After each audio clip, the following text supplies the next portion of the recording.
SD YouTube চ্যানেলের পক্ষ থেকে একাদশ শ্রেণীর সকল ছাত্রছাত্রীর জন্য তাদের পাঠ্যাংশের অর্থাৎ নতুন সিলেবাসের অন্তর্গত মধুকবি মাইকেল মধুসূদন দত্তের একটি কবিতা ঈশ্বরচন্দ্র বিদ্যাসাগর তোমাদের সামনে উপস্থাপন করা হচ্ছে। কবিতাটি তোমরা পুঙ্খানুপুঙ্খভাবে এই কবিতাটি দেখে নাও। এর লাইন ধরে আলোচনা সব কিছু করে দেওয়া হচ্ছে। বলছে, বিদ্যাসাগর তুমি বিখ্যাত ভারতে, করুণার সিন্ধু তুমি, সেই জানে মনে, দিন যে দিনের বন্ধু। অর্থাৎ এইখানে মাইকেল মধুসূদন দত্ত অর্থাৎ মধুকবি, তিনি সমগ্র কবিতা অংশ জুড়ে ঈশ্বরচন্দ্র বিদ্যাসাগরের গুণগান করেছেন। কেন গুণগান করেছেন? কারণ মাইকেল মধুসূদন দত্ত ঈশ্বরচন্দ্র বিদ্যাসাগরের সান্নিধ্য পেয়েছিলেন, যার জন্য প্রথম লাইনেই তিনি বলছেন, বিদ্যার সাগর তুমি বিখ্যাত ভারতে। অর্থাৎ হে বিদ্যাসাগর মহাশয়, তুমি এই পৃথিবীতে অর্থাৎ এই ভারতবর্ষে তুমি বিদ্যার সাগর অর্থাৎ দয়ার সাগর রূপে খ্যাতি লাভ করেছো বা পরিচিতি লাভ করেছো। করুণার সিন্ধু তুমি, অর্থাৎ তুমি হচ্ছ দয়ার সিন্ধু, অর্থাৎ করুণার সাগর, করুণার সিন্ধু। সেই জানে মনে, সেই জানে তোমাকে কেবলমাত্র কে জানে? যে দীন অর্থাৎ যে দরিদ্র, সেই জানে তোমাকে, যে চিনতে পেরেছে সেই জানে তুমি হচ্ছ দীনের বন্ধু, অর্থাৎ তুমি হচ্ছ দরিদ্রের বন্ধু। উজ্জ্বল জগতে হেমাদ্রির হেম কান্তি অম্লান কিরণে, অর্থাৎ এই উজ্জ্বল জগতে, উজ্জ্বল পৃথিবীতে হেমাদ্রি, এখানে হেমাদ্রি বলতে স্বর্ণময় পর্বত অর্থাৎ সোনার পর্বতের কথা বলা হয়েছে। হেমক্রান্তি অম্লান, অর্থাৎ হেমকান্তি কথার অর্থ হচ্ছে তোমার সোনালি আলো, সেটা কি হয়েছে? অম্লান কিরণে, অর্থাৎ কিরণ এখানে এখানে অমলিন যে কিরণ, অর্থাৎ অমলিন যে সূর্যের আলো, সেখানে সূর্যের অমলিন কিরণে তার সোনার মতো জগতে উজ্জ্বল রূপ দান করেছে। অর্থাৎ সূর্যের অমলিন কিরণ এই জগৎকে কি করেছে? উজ্জ্বল আলোর রূপ দান করেছে।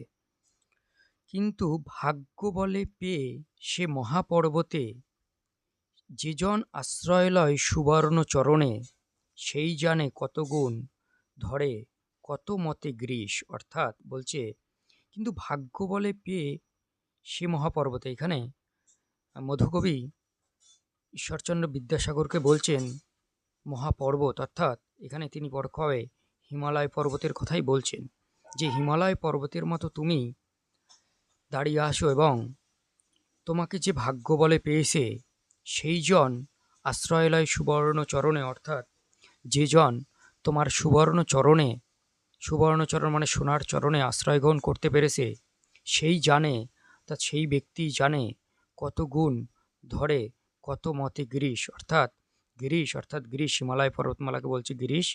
আর এখানে মহাপর্বত বলতে তোমরা সুমেরু পর্বত বা উচ্চ পর্বতকেও বলতে পারো।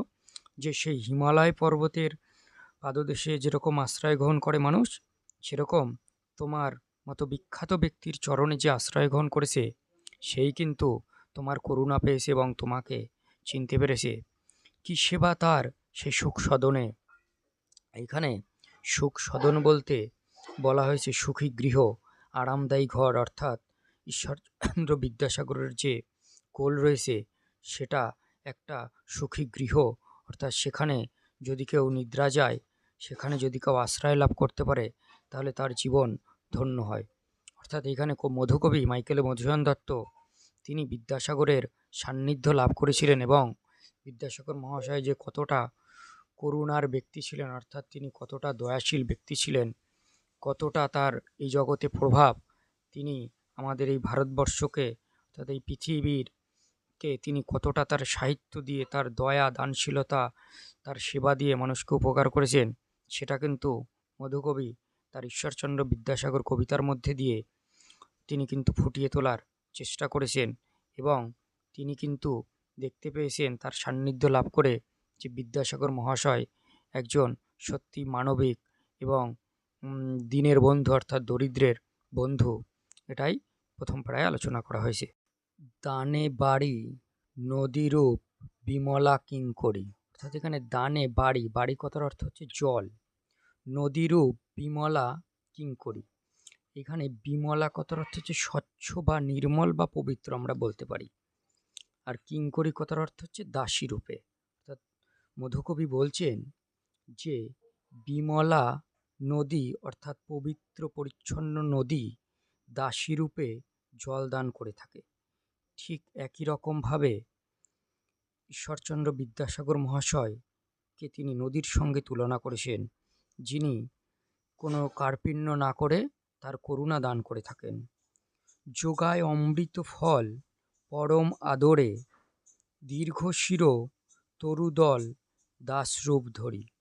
অর্থাৎ বলছে অমৃত ফল মানে সুমিষ্ট ফল, পরম আদরে অর্থাৎ পরম আদরে পরম যত্ন করে দীর্ঘ শির অর্থাৎ উচ্চ মাথাযুক্ত তরুদল অর্থাৎ উচ্চ মাথাযুক্ত যে গাছসমূহ রয়েছে সেই গাছ দাসরূপে কি করে থাকে, যে বড় গাছ দাসরূপে সে তার ফল আমাদের দান করে থাকে। অর্থাৎ এই ফল দান করে নিঃস্বার্থ দান করে থাকে ফল।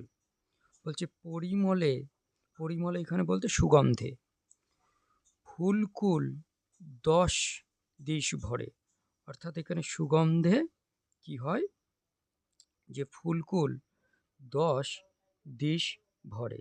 অর্থাৎ এইখানে আমরা বলতে পারি যে গাছ আমাদের কি করে, গাছ আমাদের ফুল দান করে এবং ফুলের গন্ধ আমাদের চতুর্দিকে কি করে ছড়িয়ে পড়ে। বলছে দিবসে শীতল শাসী ছায়া বনেশ্বরী। এখানে বনেশ্বরী বলতে বোঝানো হয়েছে যে বনের শ্রেষ্ঠ গাছ অর্থাৎ আমাদের যে বট গাছ রয়েছে, বিশাল আকাররূপী সেই বট গাছকে বলা হয়েছে। এই বট গাছ কী করে, আমাদের দিবসে অর্থাৎ দিনের বেলায় তার নিচেই যদি কেউ আশ্রয় গ্রহণ করে তাকে তাহলে কি করে আশ্রয় দিয়ে থাকে। বলছে নিশায় রাতের বেলা সুশান্ত নিদ্রা ক্লান্তি দূর করে। অর্থাৎ বট গাছ যেহেতু বড় গাছ, তার পদছায়ায় যদি কেউ যেতে পারে তাহলে সেই ব্যক্তি বা পথচারী বা পথিককে সে কী করে, সে ছায়া দান করে এবং তার ক্লান্তি দূর করতে সাহায্য করে। অর্থাৎ সে পরম আদরে সেইখানে কোনো ভাবনা চিন্তা না করে ঘুমোতে পারে। অর্থাৎ এখানে বলছেন যে ঈশ্বরচন্দ্র বিদ্যাসাগর, কবি বলছেন ঈশ্বরচন্দ্র বিদ্যাসাগর হচ্ছেন সেই রকম দীর্ঘশির অর্থাৎ উচ্চ গাছযুক্ত, এবং সে হচ্ছে একজন বনেশ্বরী অর্থাৎ সে হচ্ছে একজন বিরাট বট গাছ। অর্থাৎ একটা বট গাছকে কেন্দ্র করে যেরকম বিভিন্ন পাখিরা পশুরা বা এমনকি মানুষরা আশ্রয় গ্রহণ করে থাকে, ঠিক একই রকমভাবে তিনি হচ্ছেন জ্ঞানের সাগর, তিনি হচ্ছেন দয়ার সাগর। তাকে ধরেই মানুষ আশ্রয় গ্রহণ করে থাকে এবং তার জ্ঞান সমস্ত পৃথিবীতে ছড়িয়ে পড়ে। ঠিক একইভাবে মধুকবি ঈশ্বরচন্দ্র বিদ্যাসাগরের পদতলে আশ্রয় গ্রহণ করেছিলেন এবং তার অপার করুণা তিনি উপলব্ধি করতে পেরেছিলেন। তাই মধুকবি তিনি বারবার তার এই ঈশ্বরচন্দ্র বিদ্যাসাগর কবিতার ছত্রে ছত্রে ঈশ্বরচন্দ্র বিদ্যাসাগরের গুণগান করেছেন। তো আজকে এই পর্যন্তই।